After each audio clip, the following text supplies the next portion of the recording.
യേശുവിന് ഭാര്യയുണ്ടോ എന്ന ചോദ്യം ഒരുപാട് വർഷങ്ങളായി പല ആൾക്കാർ ചോദിക്കുന്ന ചോദ്യമാണ്. യേശു മഗ്ദലന മറിയത്തെ കല്യാണം കഴിച്ചിട്ടുണ്ടോ? അവരുടെ തലമുറകൾ നമ്മുടെ ഇടയിൽ ജീവിക്കുന്നുണ്ടോ എന്നൊക്കെ. ഇങ്ങനത്തെ ഈ ചോദ്യം വന്നത് തന്നെ ഡാവിഞ്ചി കോഡിന്റെ അടിസ്ഥാനത്തിലാണ്. അത് ഒരുപാട് ആൾക്കാരുടെ ചിന്താരീതികളെ തന്നെ മാറ്റിക്കളഞ്ഞു. ഓ, അപ്പോൾ യേശുവിന് ഭാര്യ ഉണ്ടായിരുന്നോ? നമ്മൾ ഇതുവരെ അങ്ങനെ കേട്ടിട്ടില്ലല്ലോ എന്നൊക്കെ ആൾക്കാർ പറയുന്ന രീതിയിൽ കാര്യങ്ങൾ മാറി മറഞ്ഞു. ഇതിന്റെ പുറകിൽ ആരുടെയൊക്കെ തോന്നലുകളോ അല്ലെങ്കിൽ ആരുടെയൊക്കെ ഗൂഢാലോചനകളോ ഉണ്ട് എന്നുള്ളതല്ല. ഈ സംഭവത്തെ ഉറപ്പിക്കുന്ന ചില പുരാതന ഗ്രന്ഥങ്ങളുണ്ട്. യേശുവിന്റെ ഭാര്യയുടെ സുവിശേഷം. ഈ യേശുവിന്റെ ഭാര്യയുടെ സുവിശേഷം സത്യത്തിൽ വേദ പണ്ഡിതന്മാരെ ഞെട്ടിച്ചു കളഞ്ഞു. യേശുവിന്റെ ജീവിതത്തെക്കുറിച്ച് നമുക്ക് അറിയാവുന്നതെല്ലാം തിരുത്തി എഴുതാനുള്ള കഴിവ് ഇതിനുണ്ടായിരുന്നു. പക്ഷേ അത് അങ്ങനെയൊന്നും സംഭവിച്ചില്ല. എന്തുകൊണ്ട്? ഈ ഗ്രന്ഥത്തിന് എന്ത് സംഭവിച്ചു? അതൊരു നീണ്ട കഥയാണ്. ഈ യേശുവിന്റെ ഭാര്യയുടെ സുവിശേഷം എന്ന ഗ്രന്ഥത്തിന്റെ വലിപ്പം എന്ന് പറഞ്ഞാൽ അത് നമ്മുടെ ATM കാർഡിന്റെ വലിപ്പം മാത്രമേ ഉണ്ടായിരുന്നുള്ളൂ. അത്രമാത്രമുള്ള ചെറിയൊരു കഷ്ണമാണ്. ഇത് വളരെ വലിയ ചുരുളിന്റെ ഒരു ഭാഗമായിരുന്നു. പക്ഷേ ഇത് മാത്രമാണ് ഇപ്പോൾ ബാക്കിയുള്ളത്, നമുക്ക് കിട്ടിയിട്ടുള്ളത്. പുരാതന കാലത്ത് വ്യാപകമായി സംസാരിച്ചിരുന്ന ഈജിപ്ഷ്യൻ കോപ്റ്റിക് ഭാഷയിലാണ് ഇത് എഴുതിയിരിക്കുന്നത്. ഈ വാചകത്തെ തർജ്ജമ ചെയ്താൽ യേശുവും ശിഷ്യന്മാരും തമ്മിൽ സംസാരിക്കുന്ന ഒരു രംഗമാണ് അതിനകത്ത് എഴുതിയിരിക്കുന്നത്. അത് മനസ്സിലാക്കിയെടുക്കാൻ ഭയങ്കര പാടാണ്. പക്ഷേ അതിൽ ഒരു ഭാഗം മാത്രം വളരെ വ്യക്തമാണ്. ഒരു വരി മാത്രം. 4ാമത്തെ വരിയിൽ നടുക്ക് കാണുന്ന എഴുത്ത്. യേശു അവരോട് പറഞ്ഞു, എന്റെ ഭാര്യ എന്ന് എടുത്തു കാണാം. യേശു സത്യത്തിൽ കല്യാണം കഴിച്ചിരുന്നെന്ന് ഇത് തെളിയിക്കുവോ? 2012 ഈ വാക്ക് പൊതുജനങ്ങൾ അറിഞ്ഞപ്പോൾ പേര് പറഞ്ഞിട്ടില്ലാത്ത ഭാര്യയുടെ പേര് എല്ലാവർക്കും അറിയായിരുന്നു. മഗ്ദലക്കാരി മറിയ. മഗ്ദലക്കാരത്തിയായ മറിയ പുതിയ നിയമത്തിലെ ഒരു കഥാപാത്രമാണ്. അത് യേശുവിന്റെ അമ്മയാണെന്ന് ആരും വിചാരിക്കരുത്. അത് വേറെ മറിയയാണ്. മഗ്ദലക്കാരി മറിയ യേശുവിന്റെ ഏറ്റവും വിശ്വസ്തരായ അനുയായികളിൽ ഒരാളാണ്. യേശുവിന്റെ ക്രൂശീകരണ സമയത്തും സംസ്കരിക്കുന്ന സമയത്തും ആ സ്ഥലങ്ങളിലെല്ലാം കൂടെ ഉണ്ടായിരുന്നു.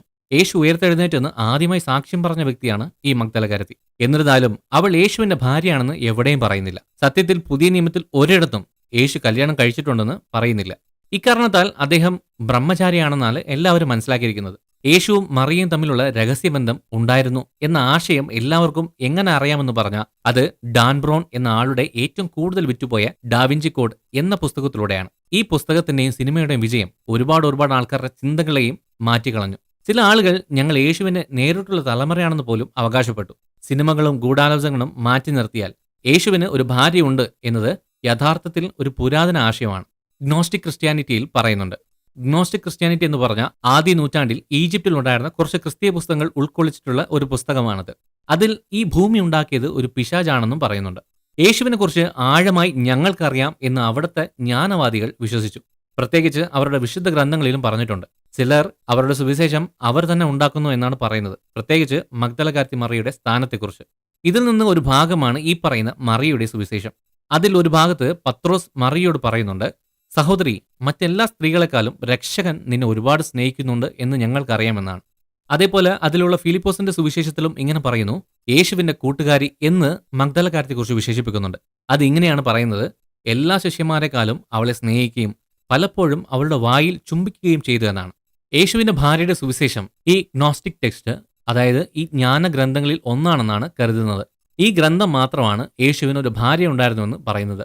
മഗ്ദലക്കാരത്തി മറിയയെ ചുറ്റിപ്പറ്റിയുള്ള ഈ നിഗൂഢത പൂർത്തീകരിക്കുന്നതാണ്. അവർ വിവാഹിതരായിരുന്നു. ഇത് ഡാവിഞ്ചി കോഡ് പുസ്തകത്തിൽ എഴുതപ്പെട്ടിട്ടുള്ള മനുഷ്യന്റെ ആശയത്തെക്കാൾ ചരിത്രപരമായ വസ്തുതയായി ഇത് കണക്കാക്കുന്നുണ്ട്.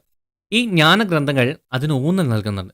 എന്നാൽ അക്കാലത്ത് ഇത് വളരെ പരിമിതപ്പെട്ട വിശ്വാസമായിരുന്നെന്ന് പ്രത്യേകം ശ്രദ്ധിക്കേണ്ടതാണ്. ഈ ഗ്നോസ്റ്റിക് സുവിശേഷം പലതും യേശുവിന്റെ മരണത്തിന് നൂറ്റാണ്ടുകൾക്ക് ശേഷം എഴുതപ്പെട്ടതാണ്. അതായത് അവ പലതിനും കഴമ്പില്ല എന്നാണ് അതിനർത്ഥം. യേശുവിന്റെ ഭാര്യയുടെ സുവിശേഷം AD 4 എഴുതിയതാണ്. വളരെ വൈകി എഴുതപ്പെട്ടതാണ്. നമ്മുടെ പുതിയ നിയമ പുസ്തകങ്ങളുമായി താരതമ്യം ചെയ്യുന്ന സമയത്ത് 4 സുവിശേഷങ്ങൾ എഴുതപ്പെട്ടത് AD 70 AD 110 ഇടയ്ക്കാണ്. അതായത് കണ്ട സാക്ഷികൾ എഴുതപ്പെട്ടതാണെന്നും ആധികാരികത ഉള്ളതാണെന്നും തെളിയിക്കാൻ ഇത് മാത്രം മതി. യേശുവിന്റെ ഭാര്യയുടെ സുവിശേഷം പൊതുജനങ്ങൾക്ക് വെളിപ്പെടുത്തിയ ഉടൻ തന്നെ അസാധാരണമായി ഈ കണ്ടെത്തലിനെക്കുറിച്ച് TV ഡോക്യുമെന്ററികളും ന്യൂസും എല്ലാം തയ്യാറാക്കപ്പെട്ടു. ഡാവിഞ്ചി കോഡ് വളരെ വലിയ ഹിറ്റായതുകൊണ്ട് ഇതിനകം തന്നെ ഒരുപാട് പേർക്ക് ഇതിനെക്കുറിച്ച് പഠിക്കാൻ താല്പര്യം തോന്നി. എന്നാൽ ഈ രേഖയ്ക്ക് എന്താണ് ആധികാരികത എന്ന ചോദ്യം ഒരുപാട് പേരുടെ മനസ്സിലുണ്ടായിരുന്നു. ഒരുപാട് പേർ അത് നേരിടേണ്ടി വന്നിട്ടുണ്ട്. ഇത് ഒരിടത്തും കിട്ടാനില്ലാത്തതുകൊണ്ട് വ്യാജ കൈയെഴുത്ത് പ്രതികൾ ബൈബിൾ പണ്ഡിതന്മാർക്ക് വളരെ കാലമായ ഒരു പ്രശ്നമായിരുന്നു. ഇതുപോലത്തെ വിവരങ്ങൾ കൊടുത്താൽ ഭീമമായ തുക കൊടുത്തു വാങ്ങാൻ മ്യൂസിയങ്ങളും സർവകലാശാലകളും തയ്യാറായിരുന്നു. പ്രത്യേകിച്ച് ഇതുപോലത്തെ ഞെട്ടിക്കുന്ന വിവരങ്ങൾ. ഇതറിഞ്ഞ് ഒരുപാട് വ്യാജരേഖകൾ ഉണ്ടാക്കി അത് ഒറിജിനലാണെന്ന് കാണിച്ച് വിൽക്കുന്നവരും ഉണ്ടായിരുന്നു. ഓരോ വർഷവും 1-2 രേഖകൾ വ്യാജമാണെന്ന് കണ്ടുപിടിച്ചിട്ടുമുണ്ട്. ഇതിനെക്കുറിച്ച് അറിയാത്തവർക്ക് ഇത് വ്യാജനാണോ എന്ന് കണ്ടുപിടിക്കാൻ പാടാണ്. പക്ഷേ ബൈബിൾ പണ്ഡിതന്മാർ പരിശീലിപ്പിക്കപ്പെട്ടതുകൊണ്ട് വളരെ എളുപ്പത്തിൽ കണ്ടുപിടിക്കുമായിരുന്നു. യേശുവിന്റെ ഭാര്യയുടെ സുവിശേഷം എന്ന് പറഞ്ഞ് വ്യാജരേഖകൾ ഒരുപാട് ഉണ്ടാക്കിയിട്ടുണ്ടെന്ന് വിദഗ്ധർ ഒരുപാട് കണ്ടെത്തിയിട്ടുണ്ട്. കൈയക്ഷരം അസാധാരണമായ രീതിയിലും കട്ടിയുള്ളതും വൃത്തിയില്ലാത്തതുമായ അക്ഷരങ്ങൾ, ഇങ്ങനത്തെ സവിശേഷതകൾ ഇല്ലാത്തതായിരുന്നു പലതും. എന്തിനധികം ഇതിനകത്ത് കാണുന്ന മിക്കവാറും എല്ലാ വാക്കുകളും തോമസിന്റെ സുവിശേഷത്തിൽ നിന്ന് എടുത്തതായിരുന്നു. എന്റെ ഭാര്യ എന്ന വാക്ക് മാത്രം അതിൽ കൂട്ടിച്ചേർത്തിട്ടുണ്ട്. എത്ര എളുപ്പമല്ലേ? പകർത്തി എഴുതിയതിൽ ഒരുപാട് തെറ്റുണ്ട്. നിരവധി കൈയക്ഷര തെറ്റുകളും വ്യാകരണ പിശകുകളും ഉണ്ട്. എല്ലാ അടയാളങ്ങളും ഇത് സത്യമല്ല എന്നാണ് കാണിക്കുന്നത്. രേഖയെക്കുറിച്ചുള്ള കിംവദന്തികൾ വളരാൻ തുടങ്ങി. താമസിയാതെ അത് ഊഹാപോഹങ്ങൾ കൊണ്ട് മൂടി. ഡോക്യുമെന്ററികളും TV ന്യൂസുകളും ഇനിയൊരു അറിയിപ്പ് ഉണ്ടാകുന്നതുവരെ നിർത്തിവെക്കാൻ പറഞ്ഞു. ഏറ്റവും അവസാനം ഇത് സത്യമാണോ എന്നറിയാൻ ഈ പാപ്രസ് ചുരുളിന്റെ ഈ ഭാഗം കാർബൺ ഡേറ്റിംഗ് ചെയ്തു. കാർബൺ ഡേറ്റിംഗ് എന്ന് പറഞ്ഞാൽ ഒരു വസ്തുവിന് എത്ര പഴക്കമുണ്ടെന്ന് കണ്ടുപിടിക്കുന്ന ഒരു പ്രോസസ്സാണ്. പലരെയും അത്ഭുതപ്പെടുത്തിക്കൊണ്ട് ഈ പാപ്രസിന്റെ ചുരുളിന്റെ ഭാഗം തീർച്ചയായിട്ടും പുരാതനമാണെന്ന് പരിശോധന റിസൾട്ട് കാണിച്ചു. ഇത് AD 8-ാം നൂറ്റാണ്ടിൽ ഉണ്ടായതാണെന്ന് കണ്ടുപിടിച്ചു. ബൈബിളിൽ എഴുതപ്പെട്ട സമയത്തിന് അടുത്തല്ലെങ്കിൽ പോലും ഇത് പഴയ തന്നെയാണ്. അങ്ങനെ നോക്കിയാൽ കേസ് തെളിയിച്ചു. ശിഷ്യന്മാരോ കൂടെയുള്ളവരോ എഴുതിയിട്ടുള്ളതല്ല. അപ്പോൾ ഇത് കേസ് ക്ലോസ് ചെയ്യാനുള്ള കാരണമുണ്ട് അല്ലേ? പക്ഷേ ഒരു ചോദ്യം വരാൻ സാധ്യതയുണ്ട്. ഈ പാപ്രസ് ഇത്രയും പഴയതല്ലേ? അത് ശരിക്കും ഗ്നോസ്റ്റിക് ഗോസ്പലിന്റെ പകർപ്പല്ലേ? അപ്പോൾ അതിനകത്ത് കാര്യമായിട്ട് എന്തെങ്കിലും കാണില്ലേ? ഇത് യാഥാർത്ഥ്യമായിരിക്കില്ലേ എന്ന് ചോദിച്ചാൽ, എന്ന് ചോദ്യം ഉയർന്നാൽ, സത്യത്തിൽ നമ്മൾ അറിയേണ്ടത് അത് യഥാർത്ഥ ചുരുളല്ല എന്ന് അറിയാൻ കാർബൺ ഡേറ്റിംഗ് ടെസ്റ്റ് വെച്ച് മാത്രം അത് ഉറപ്പിച്ചില്ല. ഇപ്പോഴൊക്കെ ബ്ലാക്ക് മാർക്കറ്റിൽ ഒരുപാട് പുരാതന പാപ്പറസ് ചുരുളുകൾ എഴുതാത്തത് കിട്ടും. അങ്ങനെ കിട്ടിയ ഒരു പഴയ പുരാതന പാപ്പറസ് ആണ് ഇത്. പക്ഷേ വളരെ അടുത്ത കാലത്താണ് ഇത് എഴുതപ്പെട്ടിട്ടുള്ളത്. അതിൽ ഇന്നത്തെ കാലത്ത് ഉപയോഗിക്കുന്ന മഷി വെച്ചാണ് എഴുതിയിരിക്കുന്നത്. അപ്പോൾ അത് 8-ാം നൂറ്റാണ്ടിൽ എഴുതപ്പെട്ടതല്ല, അത് 21-ാം നൂറ്റാണ്ടിൽ എഴുതപ്പെട്ടതാണ്. അങ്ങനെയാണ് ഈ വേദപണ്ഡിതന്മാർ ഇത് പഴയ ചുരുളല്ല, പുരാതന കാലഘട്ടത്തുള്ളതല്ലെന്ന് മനസ്സിലാക്കിയത്. യേശുവിന്റെ ഭാര്യയുടെ സുവിശേഷം സത്യമാണ് എന്നുള്ളതിന്റെ ആശയം തീവ്രമായി മുറുകെ പിടിക്കാൻ എന്നിട്ടും ആൾക്കാരുണ്ടായിരുന്നു. എന്നാൽ അത് കൂടുതൽ വ്യക്തമായി പഠിച്ചപ്പോൾ അതൊരു വ്യാജമായിരുന്നു എന്ന് തെളിഞ്ഞു. ഡാവിഞ്ചി കോഡിന്റെ വിജയത്തിൽ നിന്ന് പണം സമ്പാദിക്കാൻ രൂപകൽപ്പന ചെയ്ത ഒരു വ്യാജരേഖയായിരുന്നു അത്. ഈ തെറ്റായ പ്രചരണം പ്രസിദ്ധമാക്കിയ പലരുടെയും നിലയും വിലയും പോയി.